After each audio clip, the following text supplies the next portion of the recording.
I used to do lots of things.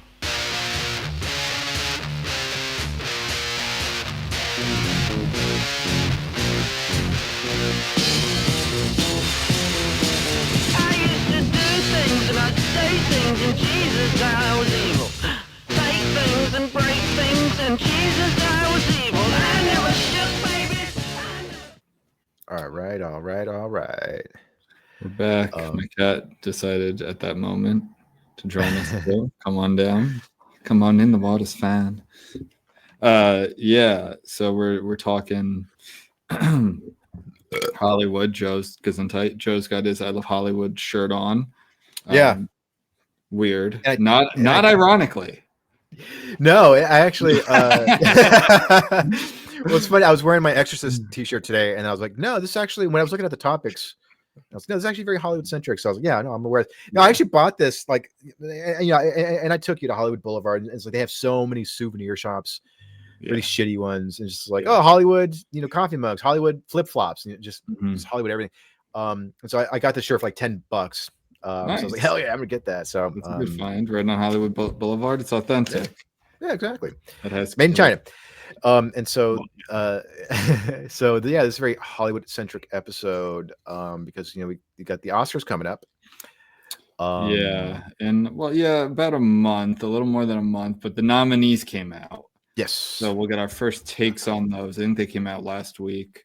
Yeah. There's one glaring, big, hard, erect dildo of a movie that is the big, fat, veiny, throbbing. That's causing quite the stir. A movie I did watch before. Now we'll get into it when we get into it. So, anything else in the order that you want to talk about? Do you have a quiet week? I hope you had a quiet week, because there's a couple big weeks for you. Yeah, luckily this past week has been pretty uneventful for me. So very good. Yeah. How about you, Ben? Everything's great. Just suing everybody. Cool. Awesome. That's right. As a lawyer. That's all I do all day. Okay, so the movie I'm talking about is Emilia Pérez. This movie sucks. As any regular listener knows, I rate movies for fun, and do I call them pocket reviews. So they're small, usually rarely more than a couple paragraphs length. Reviews, just kind of things I liked, and it all kind of varies. And to be honest, usually the movies that are just kind of average are the toughest to write about, because I can wax poetic about ones I love, and kind of it's easy to write about the ones you hate. This, on the other hand, and I give a score, of course, out of 100, and that's on a 5-star scale, so in the 90s to 100, 5-star, 80s, 4.5 star, etc. So this movie was the first DNF I've had, going all the way back to the first cut of Suicide Squad. That I did give a 20, because it made a bunch of girls wear those Daddy's Little Monster outfits for Halloween. That was a plus. And actually, I'm a big Jared Leto defender, and I actually liked his Joker. I know a lot of people didn't. I liked him. I'm not saying it's better than Heath Ledger or Jack Nicholson or anything like that, but I just liked it. And he wasn't in it very much too. But that movie blew. This one is this movie. So if you know what I'm talking about, it's a Netflix movie out of France, actually, that is about Mexico. And in short, it's a cartel drug lord who's trans, becomes trans to hide, right, to get out, go straight, get on the straight and narrow, and is a musical. So if you that sounds like something I would write as a joke about Hollywood. And again, it's not Hollywood, this is France. But a country I defend often, not on this. That if you start throwing things at the board, keywords, and that's what this movie is, crit words, I should say. And again, if this actually was a drama and had good acting, like it could be interesting. Sure. But it's not. Yes. It's shockingly bad. And I'll tell you what, I thought, like, is this a joke? I'm not saying this is like a so bad it's good either. Like, this isn't like The Room. This is brutal. Yeah. And I think that's the musical that makes it brutal. It's not catchy. It's not interesting. And I love Wicked's one of my top rated movies of the year. Like, I love musicals when they're good. This is awful. And there's literally a line during the surgery, like getting ready for surgery, where one of the surgeons sings this line, "From a penis to vagina." That's a legit line. It's not a joke. That's a line in this movie. And it is bizarre how bad this movie is. Now, a lot of people, like, and Mexico, by the way, hates it. So Mexican, like, and when you usually can get a sense, now you can't always go off ratings. What am I looking at? Rotten Tomatoes. So you can't always go off ratings because, like, people will review bomb stuff, and you can sometimes get an idea. This movie right now has like a 70s in the critics, which is like good. Like, it's not great, but it's good. It has in the I'm pulling it up right now, is a 20% with over 5,000 ratings right now. So, like, this movie is universally hated. I think, like, left-wing people, like progressive crit people, rip on it for cultural appropriation, for like apparently Selena Gomez's Spanish is awful. Like, I've heard that. I speak Spanish. I mean, like, I could tell that it's not her first language. Like, anyone could tell that. But apparently to native speakers, it was like god awful. And a lot of the words didn't make sense. It's like, this isn't what Mexicans would say. And I think even the main character, it was a Spaniard actor. Yes, he is trans. So yeah, Spaniard actor, or no, opposite. She is trans. So, like, and I know that Spanish much more, actually, and I use a lot of that vocab, but apparently it's like they were saying things that Mexicans just would not say because it was made by a French guy who doesn't speak Spanish. So like ChatGPT Spanish, just like exactly. I mean, the music sucks. It's not even like comically bad though, because like if it's comically bad, that could give you a reason to watch it. But anyway, that's the long short. So for my review for this, I was gonna write a regular review. I just put a link, a hyperlink to the Beavis and Butthead GIF. This sucks worse than anything's ever sucked before. Like, and that's just my review. That's great. And I say all of that to then say this is nominated for Best Picture. Yes. Right. And real quick, I just want to ask, so I haven't seen the movie, and I don't think I ever will.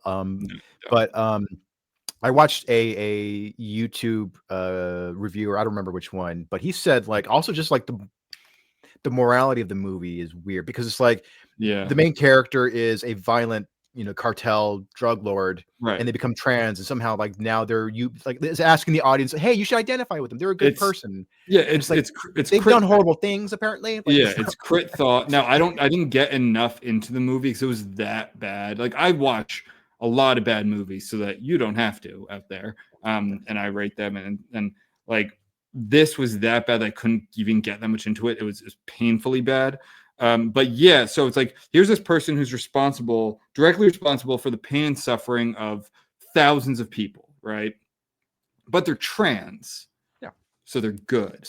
Yes, that is like progressive thought. It's like, well, they're actually the victim. They're at the top of the oppression pyramid, the victimization pyramid, the oppression Olympics. They're the goal. It's like, no, this person is a monster. And just because later they decide, like, they're not being held responsible for their crime, like, they could turn themselves in. They could face, the democratic process and the criminal justice system. No. Like, they are hiding from that.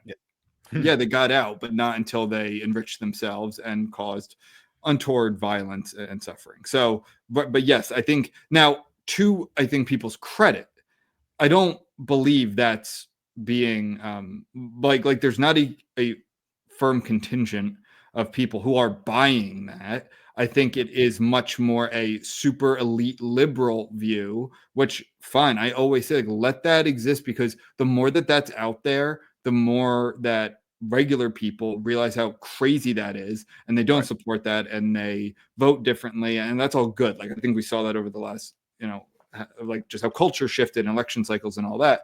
So, Yeah. but like this, I think if this came out in like 2017, I think it would be much more popular with just regular people because of the politics of it, where I think we're over that, and it's just being kind of pilloried by on all sides. I see very, like, I was on Reddit looking at, and Reddit's a very liberal, progressive and social media site, and it's just getting roasted by people like across the board. Well, I'm glad to hear that the movie sucked. No, I mean, I don't like when movies are bad. I mean, because No, I mean, like, I don't want to watch bad movies. I'm yeah, not no, into exactly. that at all. Like, And I always appreciate when a movie can entertain me, even if it's about something I don't have much of an interest in, or it's like in a genre I'm not that excited about. But if I watch it, that actually piqued my interest in this thing, or Yeah. it moved me, even though these type of movies typically don't. So when I first heard about this movie, I was like, whatever, maybe I'll see it. If I'm hearing good enough things from it, maybe I'll check it out. It doesn't sound like that, Yeah. but now I'm just hearing and the fact that it's gotten nominated for Best Picture. Yeah, I want to get into that. I do, but I want to get a little more about the politics. It's like, Yeah. you know what would actually be kind of a daring movie? Make a Mm. movie about a drug cartel, like a drug lord, cartel boss, whatever they're called, a capo, and make them trans, but make them fucking evil, like all these other guys. Yeah. And it shows, it's like, look, they're just like us. Like, Exactly, that would actually be, because that wouldn't be this like bullshit of, well, all the substance of them is terrible, but because they're trans, they're actually not like them. Like, no. Make them evil. And movies do that. I can't think of any off the top of my head, but like, they will bend things like that make it actually interesting. That could be and please God, don't make it a musical, but like, exactly, that could be an interesting character, like a trans cartel lord who's just as baleful as all the other ones. But that's exactly what you're saying here. If it was accurate, it's like, no, you're supposed to identify with them. Like, oh, he's like connect. Like, there's this line. Apparently, it's like, she's like seeing her kids, but they don't know that that's their father. And one of the kids says a line, it's like, you smell like Papa, like mezcal and guacamole the last time I saw him. It's like, that's actually a line. Jeez, that's just like Mrs. Doubtfire. I think that's a line. Yeah, it's like crazy shit like that, where I'm watching this movie and I'm like, wait a minute, is this a joke? I honestly thought, like, I wouldn't have been surprised if this was like a Matt Walsh Productions or something, because it was that bizarre politically. So a friend of mine who is pretty right wing, he actually proposed. I have this idea for, and he's also very critical of a lot of like trans activist stuff. He had this idea for like a revenge flick that was kind of like a parody of 1970s revenge, like gritty, revenge dramatics. Yeah, exactly. A grindhouse type of movies. And so his idea was that there's like, okay, so the movie's about this guy, like maybe in high school or college, he was picked on a lot, right? And he was bullied, and then he becomes trans, and then years later he becomes like this hot babe, and now she is going around, and she also has like AIDS, and she's going around, she's sleeping, she's seducing the guys who beat her up when she was a he, and they were like murdering them, and it's like, and I was like, that's almost unintentionally pro-trans, because you're making the trans person like like getting revenge. That's But also, I feel like something like that, as well as like this movie, where it's like in the right hands, this almost could have been like a really cool, like type of like edgy movie, where it's like you don't know exactly what the politics of it are. Is it pro-trans? Is it anti-trans? Is it because it's asking you to do this thing, but also like the hero is this, but they're also kind of bad? Where it's like, I don't know what to make of it. Like, what a wild, crazy movie. But it's like you have this character who's really bad, and you're asking us to sympathize with them just simply because they transitions. Like, that's you got to do more work there. Like, it's so and you're taking it seriously too. This isn't like a crazy like low budget grindhouse like edgy movie. It's like, no, this is like totally serious. It takes itself very seriously. So yeah, it's nominated for an Oscar, which 13 of them, I was Yeah, 13 of them. But I mean, nominated for Best Picture. Right. I did a double take when I saw that because I'm looking at the list right now. Hold on, let me pull it up. I'm looking at the list right now, and it's like, okay, I knew Anora was going to be on there. The Brutalist, right? Conclave, I saw. Dune. I was actually kind of surprised Dune was on there, but I'm very happy to see it. I adored that movie. Wicked, not surprised. So like, and then I'm like, wait, Emilia Perez? Like, are you kidding me? Also, yeah, Best Director, literally Best Actress. They didn't really have a lot of actors in there. Wait, is it the? I don't know what the trans actor's name is. Best Supporting. So it's like a lot of the big ones are Best Adapted Screenplay. Adapted from what? Dear God. Best International Feature. So it's like a ton of it. This isn't like, oh, they just got some costume design or something. Right. These are like the big dogs. So, I mean, I do think the Razzies, if this wins wait, when are the Razzies? I think it's the same night or like a week before the Oscars. There have been a handful of movies that got nominated for both Oscars and Razzies. But have they ever won? Like, has the winner of the Oscars ever won the Razzie? I'm pretty sure there's been at least one or two where it's like somebody who got nominated for best, who won for best actor, who also won for worst actor for the same movie, the same role. Yeah. I'm gonna look that real quick. So the Razzies are that weekend. It's not. I don't think it's the same day. It's March 1st, and I think the Oscars is like March 3rd or 4th. It's that Sunday.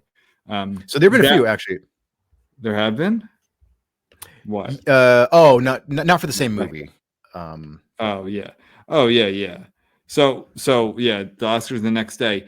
The Razzies should definitely. I mean, it actually deserves it. Like, Emilia Perez is the worst movie I've seen since I started rating movies. It's that bad.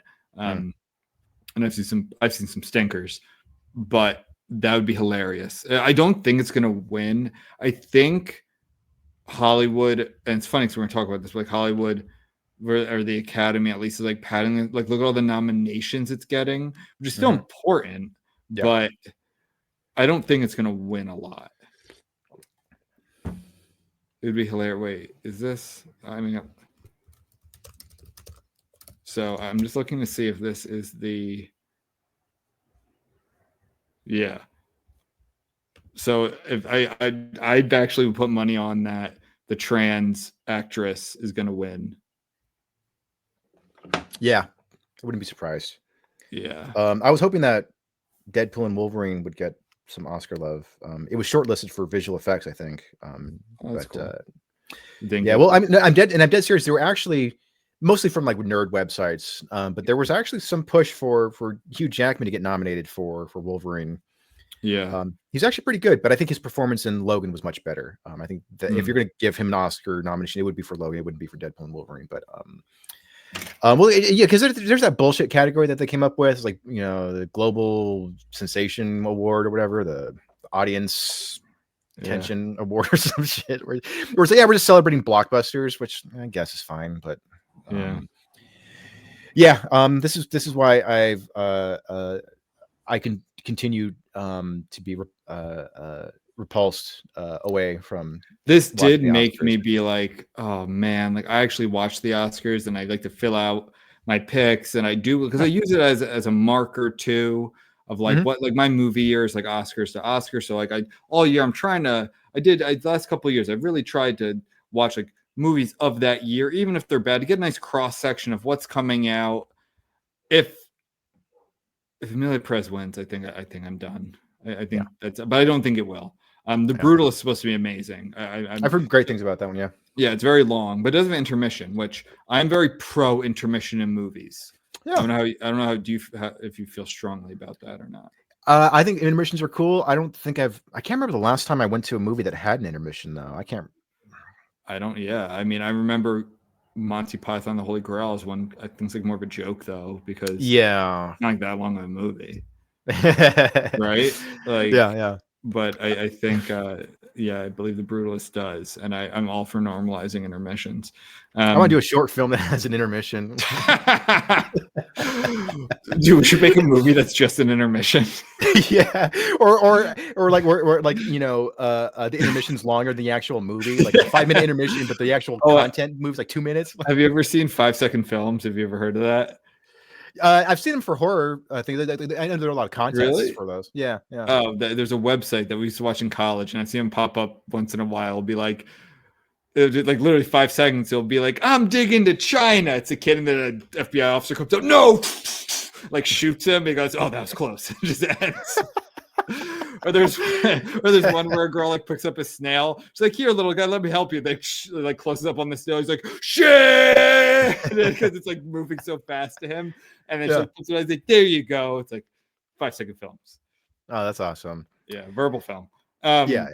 So, yeah, I've seen about 4 of the 10 right now. I usually catch up a lot, and I'll like pay for stuff. I try and watch stuff either in theaters or I don't go to many movies in the theaters. I try and go to a few a year, but at home, and I'll like actually rent ones there if they're nominated for things I really want to see. I don't know if you've had a chance to look at everything. I think this year is considered not a great movie year. Again, still hard for me to tell. I like it overall. I think it's pretty good. Yeah. So of the 4 best pictures I've seen so far, Conclave I actually liked a lot more. I think it got ripped for, there's not a trans thing in it, but I don't want to give stuff away, but I thought it was fine. It seemed somewhat predictable in a way, but I actually really liked it. That was a good movie. And I like that kind of stuff, like Catholic stuff. Dune Part 2 was incredible. Absolutely loved it. You need to see it. It's actually like better, a lot better than the first. Nice. Okay. And Wicked I loved. I thought it was really fun and interesting, and I like the music a lot. Is that it? Oh, and Emilia Pérez, of course. So that's it. I'll stop there because we'll probably talk about this like each week a little. But yeah, I really think it'd be funny if it got the Razzie and Best Picture. That would be hilarious. I don't think that's happened. I don't think so too. But that would be a distinction that I would be in favor of, where it's like, because if it won Best and Worst Picture, like that would be like, this is how out of touch Hollywood is. This is how out of touch. That's what would be so funny, dude. It won. I'm reading right now. It won. I don't give a shit about the Golden Globes, but it won 8 out of its 10 nominations. Jesus Christ! Won 5 awards at the European Film Awards, including Best Film. And it at the BAFTAs. And I received 9 nominations at the BAFTAs. I don't know if that finished up yet, but yeah. So for those reasons, a lot of people have ripped it, understandably, from like every single direction, and yet the Academy's like, you know what? We're gonna champion this movie that everyone hates. We're gonna champion it. Because we're on the right, they're on the right side of history, Joe. Exactly. Yeah. No, they're speaking truth to power with these movies, dude. It'd be funny if all the cartels just like started turning trans so that Trump wouldn't use the army against them. Exactly. Well, Trump would be harder, but you know what I mean. Well, the Democrats won't put up with it as much. I do find it like it is kind of an interesting premise of like somebody getting away from the criminal background and doing so by like transitioning, because usually it's like, oh, I'm gonna fake my death or I'm gonna move to a different country, but it's like, no, I'm gonna transition to hide from. So that's it almost sounds like a comedy, like a screwball comedy, but like a more like modern one where, I mean, like, have you seen like Some Like It Hot? Hold on, if they made this a screwball comedy, that would be even worse. I don't know. I mean, like, you've seen Some Like It Hot, where like those two guys. Yeah, I know Some Like It Hot. Was that Marilyn Monroe? Yeah. Where they dress up as women to get away from the mob that's after them. Like, there's some precedent there, but back then they knew that was ridiculous. Nowadays we treat it like it's also, aren't they just powerful? Aren't they just like dressing like women? they're dressing like women. Yeah, they're not But getting see, that vaginas. alone was zany, but this I is like a know. guy actually becoming a woman. So it's like Right. it's going further, but somehow it's treated like sacrosanct. So Dude, there's a part in this movie of the little bit I saw of this. Like, I probably watched 35, 40 minutes Mm. where, like, oh, you didn't even watch the full thing? no, I DNF'd it. As I Oh, said, did not finish. oh, I I couldn't. didn't know I what that was. couldn't do it. Trust me. I watched Yeah. a lot of bad movies. I don't like not finishing movies. Yeah, I don't do it. I'll sit through and then I'll take it out on the review. But like, I couldn't fucking do it. It was, again, I think if it was a drama, just a regular movie, I would have Mhm. finished it and hated Yeah. it. The musical part of it made it unwatchable. Mm. There's a part where like the main character, like the trans drug lord cartel boss, is like not in female shit, right? And talking to, I think it's the lawyer. The lawyer's like who the movie's kind of shot through, the main protagonist, and he Right. like lifts up his shirt or like opens his shirt, and it's Mhm. an over the shoulder shot, so you see the lawyer's reaction. It's tits, and it's just wild. And I'm like, wait a minute, what the fuck? Because this is No. one of those movies where I went into this just hearing the name Emilia Pérez and not really. I'm like, oh, it's popular. Like it's Sure. a movie from the year. I'll watch it. Like, why not? I watch. Like that's the thing. I watched tons of stuff. In fact, I watch way more stuff like this or like this drama kind of weird, even progressive stuff than like typical action movies. Like I don't watch a lot of those. To me, a Right. lot of those are boring. Like I watch a handful, but yeah, I mean, it's just a crazy.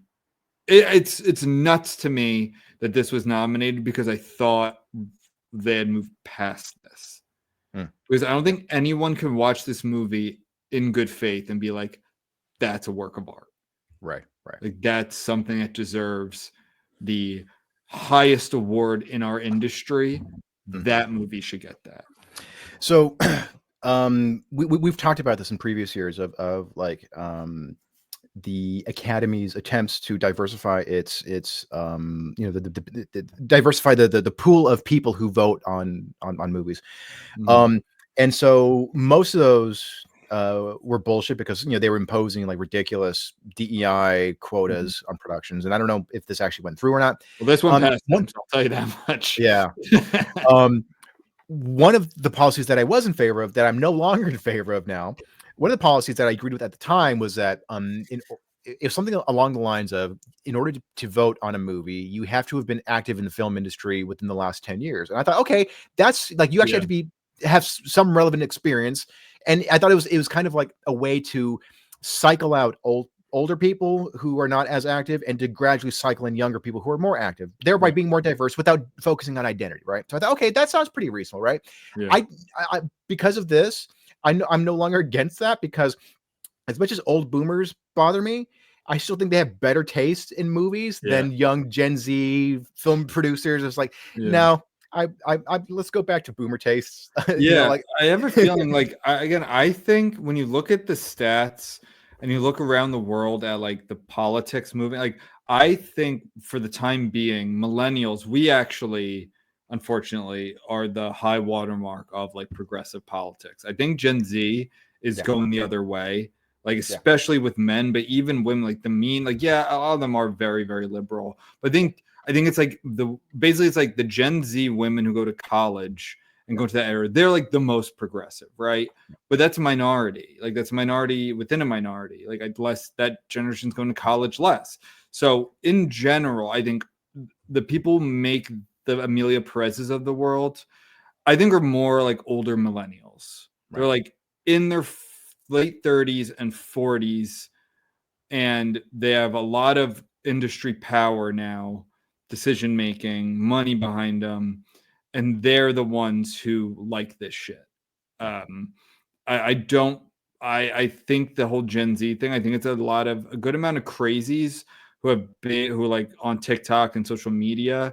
I do. And I think this is a good thing. Like I think that generation is receding from the crazy progressive shit where it's like in some statistics Gen Z was more conservative than boomers in some things, like because a lot of boomer women wanted to see a female president in their lifetime, like that kind of shit. So I don't know. We'll see. I could be wrong about that, but I don't think Gen Z is responsible for Emilia Perez. You know what I mean? Like just the younger audience. I think it's us though. Unfortunately, I think it's our generation. Yeah. Well, anyway, continue on with Hollywood. Hit me with it. So, Ben, you're a history boy. You know much about the concept. I'm a history boy.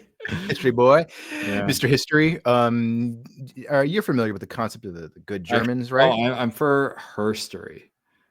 Oh, sorry. Yes. Of course. I love how someone's like, how come it's called history and not her story? It's like, because it comes from the Greek word for, like, it's like some like, it's like, you fucking idiot. Like, do you really think that's what it means? Anyway, side tangent about someone who's not here. Yeah, but you're familiar with the concept of the good German, right? I am. Did you actually, when I was doing some research, there are a few other variations on this as well. So there's the Italiani Brava Gente. There's the myth of the clean Wehrmacht, and then there's so it just seems like whenever there was like some kind of fascist regime, there was in whatever country it was, there was a group of people who were like, oh, I was just following orders. I was one of the good ones. Right. So but yeah, the good German ones I think is the most popular one. So it's Germans who claim to have been against the Nazis, living in Germany, but they were just sort of like, my hands were tied. I couldn't really speak out against it. Right. So anyway, so the reason I bring this up is because I saw this article in Vulture, a couple of articles, but there's one main one that I want to touch on here. So this is in Vulture. Hollywood braces for a masks off Trump era. There's more fear in the executive suites now than there ever has been. So I'm this kind of got me thinking, like, is there going to be like a sort of like a Hollywood's good Germans? Are there going to be people who come out now that we're in a Trump era again and coming out saying, oh, I was never in favor of these DEI things. I was in favor of the diversity quotas being enforced on productions. And here's the thing. We saw this with Harvey Weinstein, when the whole Me Too movement started and that story broke about Harvey Weinstein. So many celebrities came out saying, I'd heard rumors, but I didn't think they were true. Really, but every single one of you knew about it. And nobody fucking said anything. Yeah. So there's already precedent, like a fairly modern precedent for the good German Hollywood style. So now I'm curious, and the reason why, part of the reason why I also brought this up too is that so I'll just read a little bit about from this article here. So this is in the first paragraph. Warner Brothers Discovery's much hated CEO David Zaslav rejoiced at the impending regime change, pondering Trump redux as a crucial antidote to Federal Trade Commission hostility toward acquisitions, opening the door to ever greater corporate gigantism in media. It may offer an opportunity for consolidation that would provide a real positive and accelerated impact on this industry. And the article points to a few other points, a few other things of not actors, not celebrities, but some studio execs who are much more open to a Trump presidency for purely business reasons. If they are the ones who are calling the shots, are Hollywood celebrities going to fall in line and be like, well, if I can keep my job, and if it's a little more fashionable to either speak out against this crit crap or to just keep my mouth shut about politics, so that way I don't offend the CEO of the studio who's good friends with Trump. I don't know, Ben. Did you have any thoughts on this? So it's like, it's one of those things where I hope Trump, and especially Trump 2.0, is a change to the Republican Party that's not gonna just be this gets out with like big business and big corporate. I think he has a much different coalition now, and he understands that better. And I think the tech and really big business across the board, especially in like 2019, 2020, 2021, I think a lot of Republicans and conservatives haven't forgotten how many of them like turned on their culture and really derided them and looked at them as stupid. And like I think I like my point being, I hope Trump doesn't just accept all of that and be like, yeah, well, it's big business and they're nice to me now, Right. so I'll let them merge. Or like some of the things, one of the few things I liked about the Biden administration was Lena Khan, and that like it was such a change to see people like JD Vance, the vice president, praising Lena Khan, and for this new coalition of Republicans to be like, no, you know what? Like there used to be this alliance between big business that was like, well, we have low taxes and we won't really like care about social issues. But then the Democrats basically became the same sort of thing in so many respects in terms Right. of business, that then the big business could, the corporate, the whether it's pharmaceuticals or tech or whatever it is, could have their cake and eat it too. They could do this social messaging that apparently young people like so much and progressive people, while also having their low taxes, Right. and then they get to be on the quote unquote right side of history. And I hope Trump doesn't, like, I'm not saying that he should interfere, but I don't. I hope that he's not. And unfortunately, one of his, I think he's very. If you kiss the ring, he will forgive you of things, and I think that kind of sucks in this respect. Yes. Where it's like they'll turn on you, Yeah. and don't give that, because the more that they consolidate, that's like less people getting jobs. It's less interesting work being put out there, and when it's fashionable to make progressive shit again, they're going to have all that power. And so I don't know. I hope that Trump is smart to it. And I think it's different people around him, because I'm not sure he's going to change all that much. He's in his 70s. But Right. I think the people around him, the contingent around him, is way more. And I think also his sons are a part of this too, where like they're way more attuned to cultural things that Republicans outside of like the pro-life movement used to just kind of cede to the liberals. They're like, well, we don't care. Like, hey, the thinking was, I've said this 100 times in this podcast, the thinking was, look, they'll be crazy in college. When they come out, they'll vote Reagan and they'll be middle management and they'll vote Republican and live in their suburbs. And that just didn't happen. It totally changed. And so much of that got ceded to crazy progressive HR shit that now our generation is running a lot of this stuff. And like I said, we're the high watermark. So I don't know. I would like to see big business just out of politics, period. And again, I say that as someone who, like, I fully understand that the richest man in the world supported the guy I voted for. Like, I totally get that.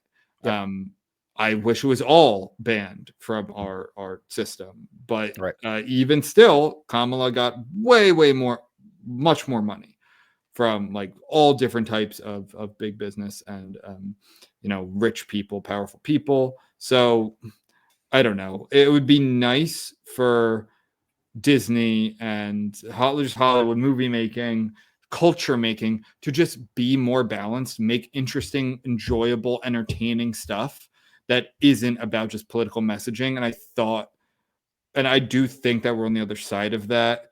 The Emilia Pérez nominations kind of throw a wrench in that, but we'll see. I think the way Trump won again after, like, it was like he was so unpopular at the end of his first nomination, and people saw what the other option was, and they went back to him in droves. Right. Like, so there is that momentum. I guess we'll kind of see where it goes. Like, it's part of culture. Like, we'll see how popular he is and where the winds are blowing, because that's all these people care about. They care about money.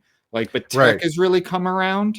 I know that. So I think Hollywood, but they're always like, Hollywood may be one of like the last, I don't know. I'd be shocked if they were making culturally even like moderate stuff, not liberal stuff. Yeah.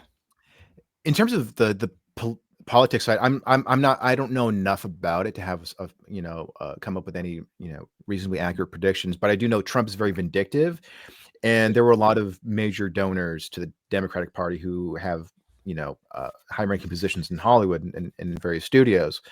So I'm curious to see if these CEOs kind of backpedal a lot of stuff. So here I'll just read a little bit more from this article.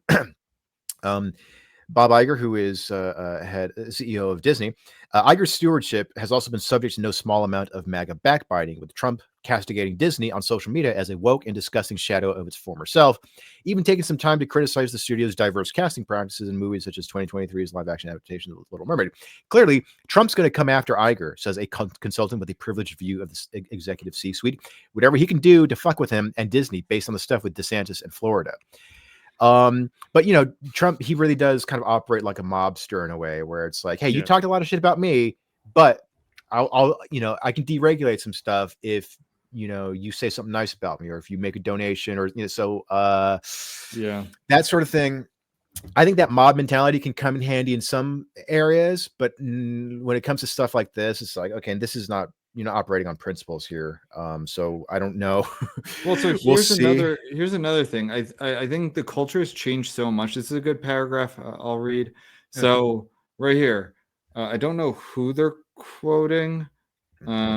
It just says I think most people on there are anonymous. Okay, so yeah. So Hollywood doesn't matter as much as it thinks it matters, says a talent manager with A-list clients. You had the biggest stars in the world support Kamala Harris. She couldn't have drawn more powerful advocates, and it didn't move the needle. What does that tell you? It's unsettling because the people and things you hold in high esteem don't drive the culture. As much as I love movies, they aren't the driver anymore. And it's like I'm watching these confirmation hearings, and people are talking about podcasts. Podcasts control, I think, way more of culture now because one, I think Hollywood, they overplayed their hand. They just kept going more and more left with things. And that's not where America is, or I think ever will be at all. I don't believe that it's like, oh, we're just going to get more progressive as a culture. Like, no, I don't think that. I think there are limits to things. Then there are backlashes. And I think that's very common. And Hollywood always seems to be, and I mean this broadly when I say Hollywood, like the movie business, the streaming, so like people got sick of it. And I think the whole, like Robbie Starbuck and the Chris Rufo and the conservatives learned how to wield more cultural power with social media and boycott things. And also it's one thing just to boycott stuff, right? But people like things, like people like movies, people like beer, people like this stuff. So it wasn't just boycotting, it was also alternatives, which didn't used to exist.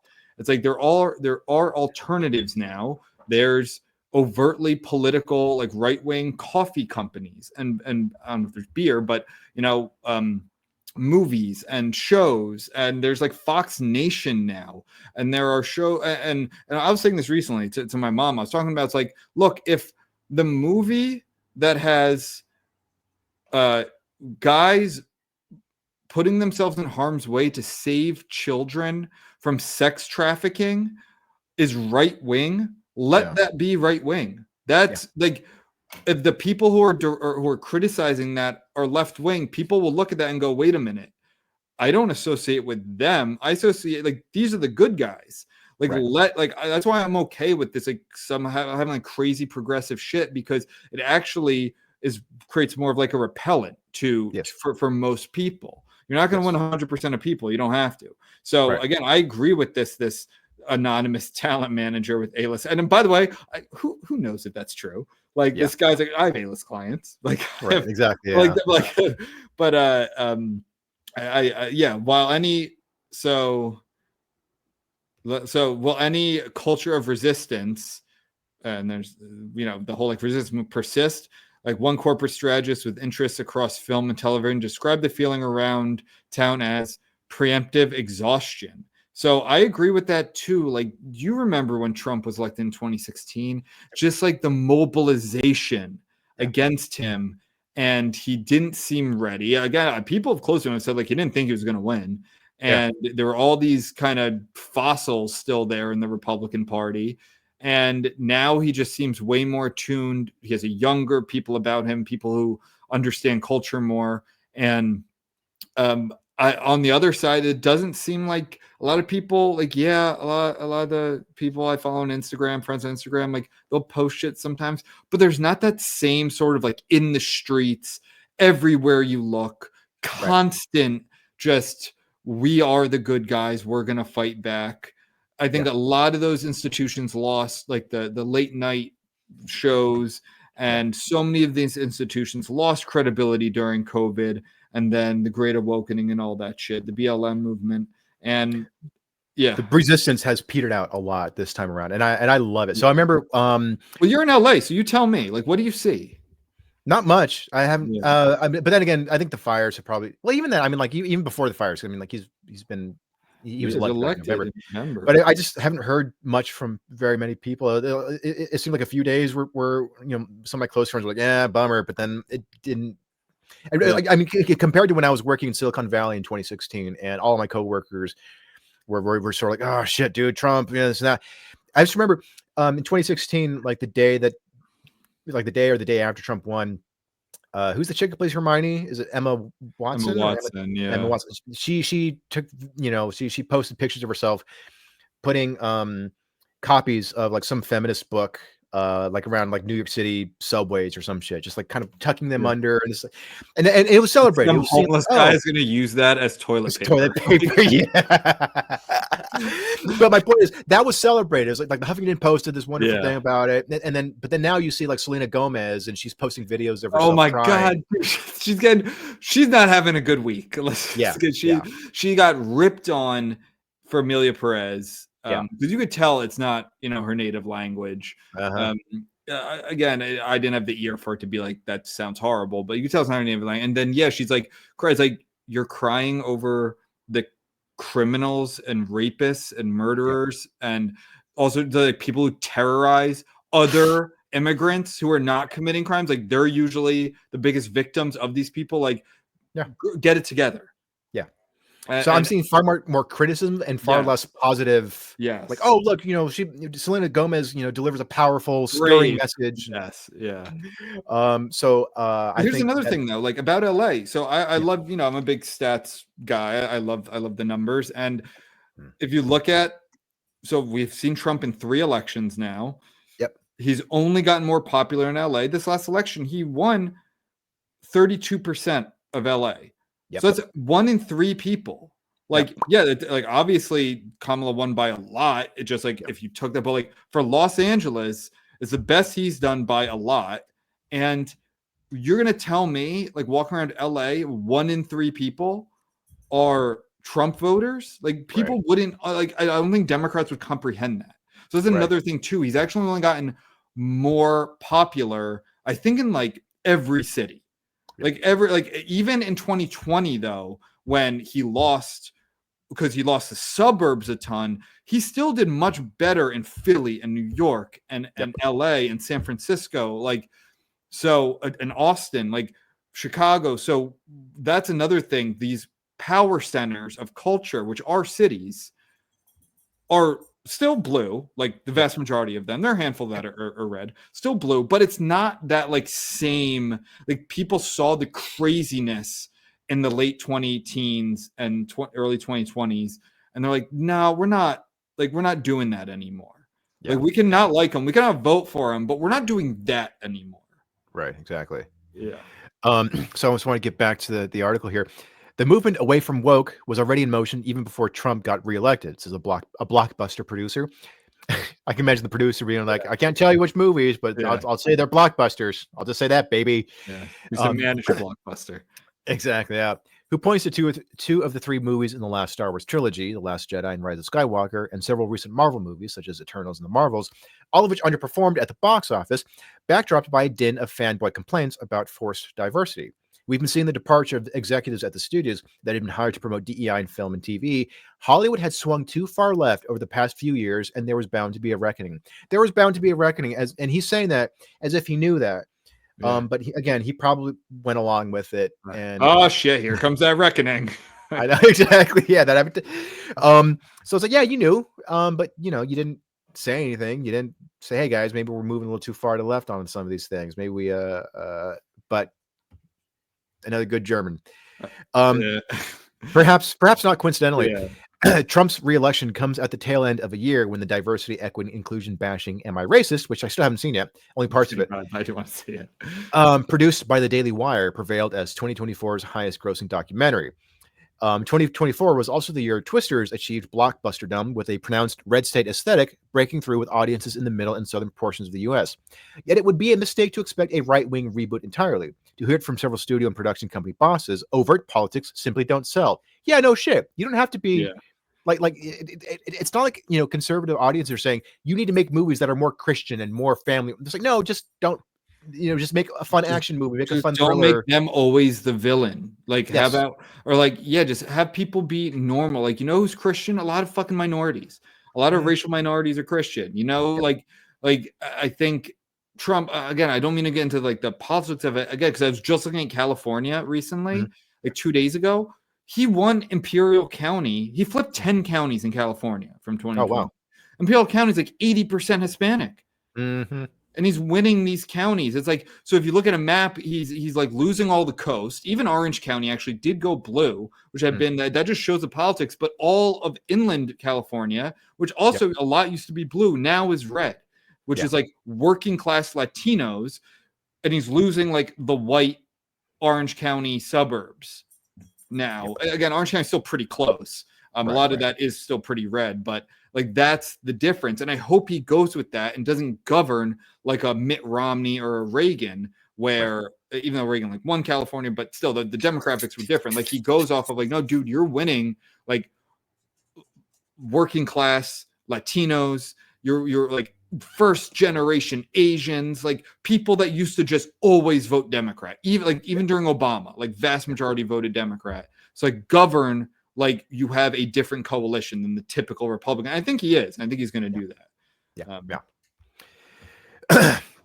There isn't a strong desire for rhetorical storytelling in Hollywood, says one production exec. In certain corners of the entertainment world, there's suddenly this opportunity for conservative-minded viewers to see a bit of their world represented. But I don't know if it's necessarily going to be a flip to the other side of the equation. It's not a difficult thing, and it's also people have been saying this for fucking ever. We don't want. So you know how the Daily Wire has been getting more into TV and film production on their own platform. I haven't, other than the trans one with Matt Walsh. What was that one called again? What is a woman? Yeah, What is a Woman? Other than that one, which I overall enjoyed quite a bit. I've only seen bits and pieces or trailers for their other stuff, and it definitely looks a little heavy-handed with the more conservative politics. But here's the thing: even if I look at that stuff and I cringe just as much as when I see like a hyper-progressive movie or TV show, I'm still gonna be like, good. You know, this is where like the free market side of me comes out. It's like, yeah, good. Like if you start taking viewers away from, you know, big budget diverse movies or TV shows, hopefully that'll be a wake-up call to Hollywood to be like, okay, well, we're gonna tamp down on on this shit. Well, that just shows it's all about the numbers. It's all about money. And for a while they were riding high with the Marvel movies and the, you know, Disney everything was whatever progressive politics you want to slap in there. And it started losing money. It started not being like the Batgirl they had to scrap, right? They spent how much on that? And like 150 there's a lot of people out there who like, unfortunately, I say this as I don't like this. Politics is in everything now. I think that sucks, but it is. And I don't think that's changing.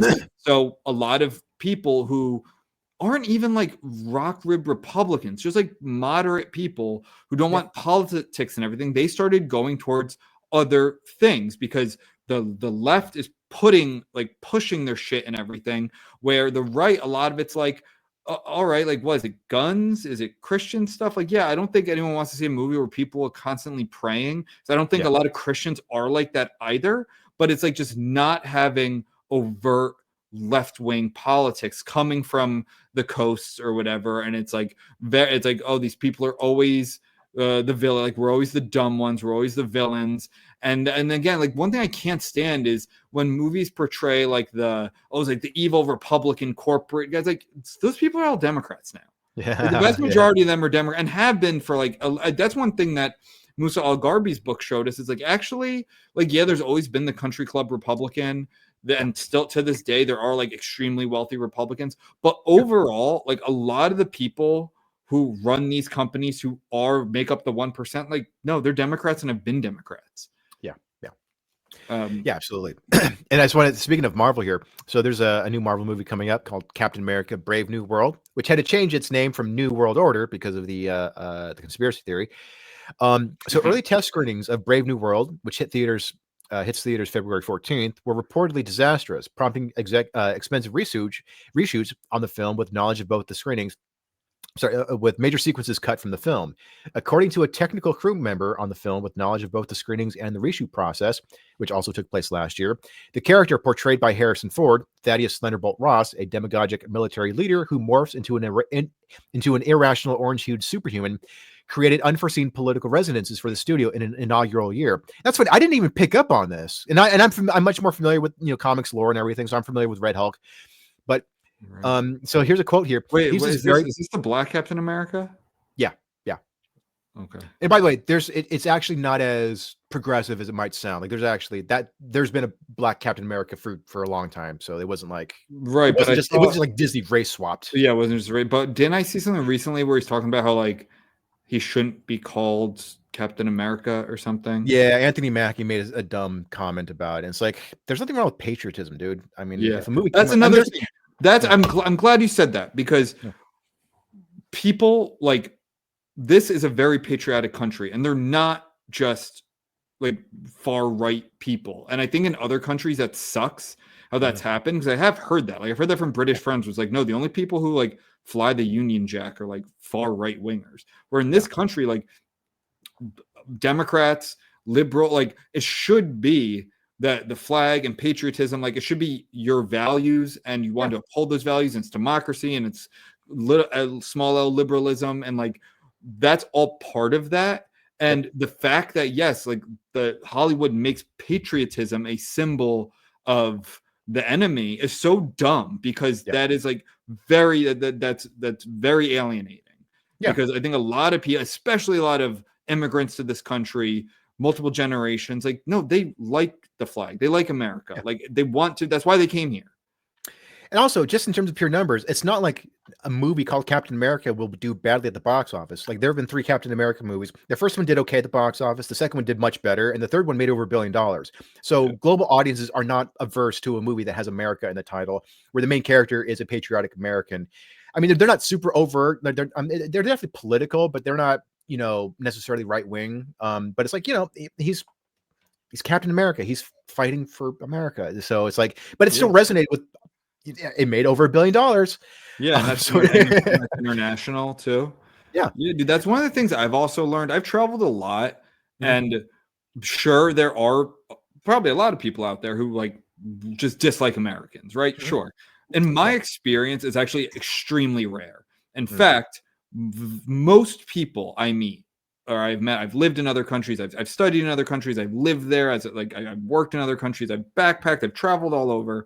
They actually love when they find out you're an American, whether they speak a lot of English and they're fluent or not a lot at all. And they love that because of our media, because of culture, right? Our biggest export is our culture. So there's this idea that like everyone wants to hurt us and hates like, it's just, I don't experience that. And so someone like Captain America, like, I don't doubt at all. Like you see in other countries, like the American flag is a fashion statement. You see American flags on T-shirts, on backpacks, on like patches, like I have here, or right here. Like it's actually very popular, and I think it's just like a dumb liberal bubble thing to think. It's like, oh, we're so evil, and we call so much hate terrible. And I'm someone who actually am an isolationist and criticize a lot of interventionism, but it's like that. I feel like liberals think that's like all people think about in America. It's like no, people understand that there's the Iraq War and there's like the movies we've made for 100 years. So he's getting back to the Marvel thing. Like this, it's funny. It just didn't even cross my mind. So this is coming from the crew member who worked on the latest Captain America movie. He's this very powerful general who becomes kind of a fascist and turns into a raging Red Hulk. That was seen as an allusion to Trump. Disney was realizing, hey, we've been bleeding for a while. Let's try not to piss off our core base any more than we have been over the last couple of years. And it's just like, it's funny because the character's based on there is a Red Hulk in the comics, so it's like. It's just I don't know. It just cracks me up. I'm like, I didn't even make that connection at all. And like, I'm plugged in both into politics and comic book stuff. So I'm like, Red Hulk equals Trump. I wonder who made that connection. Yeah. But it could also, and the article also does talk about there's some self-censorship going on in Hollywood now. Because they talk about Rachel Ziegler, that dumbass who's just like cratered her own movies. Yeah. And then she did a total about face. Did Huh? she? What do you She mean did.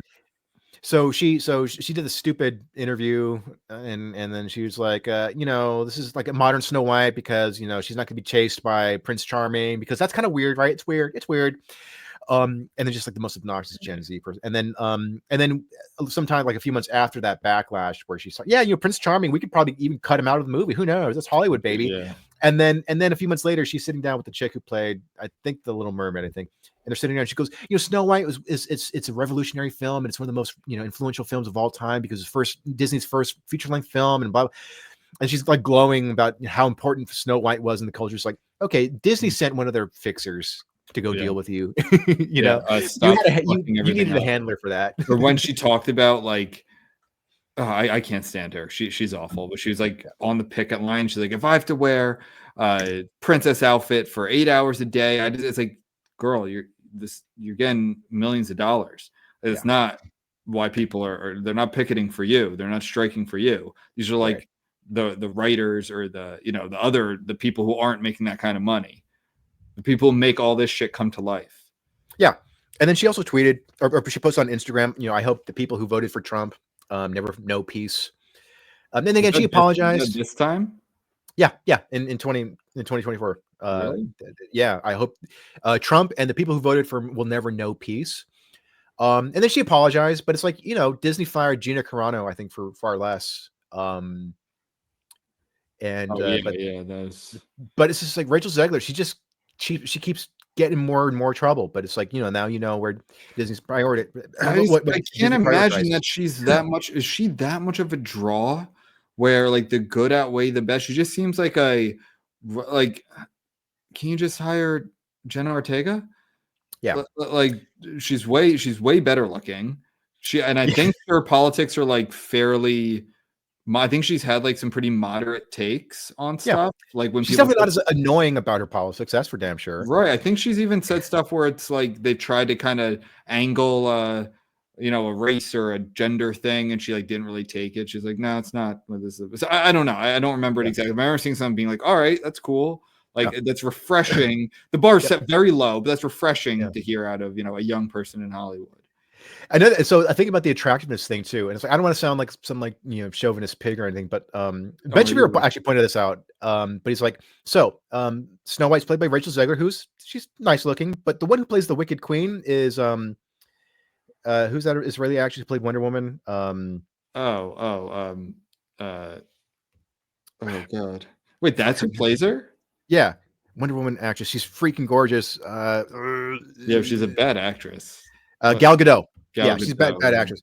But Gal Gadot is like, who's absolutely gorgeous, and so she's the one who's going up to the mirror saying, "Who's the fairest one of all?" It's like you by a long shot. Yeah, definitely you. You don't have to do anything.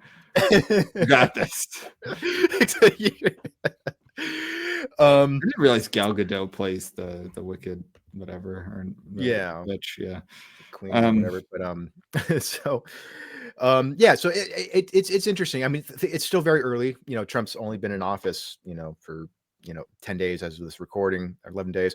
But it has been fascinating seeing how Hollywood is shifting, because before there's just a lot of high frequency screeching, and now this time around it's almost like people, I don't think it's going to be like automatically going to turn conservative, but it's like, are we, I think there will be fewer celebrities bitching about Trump.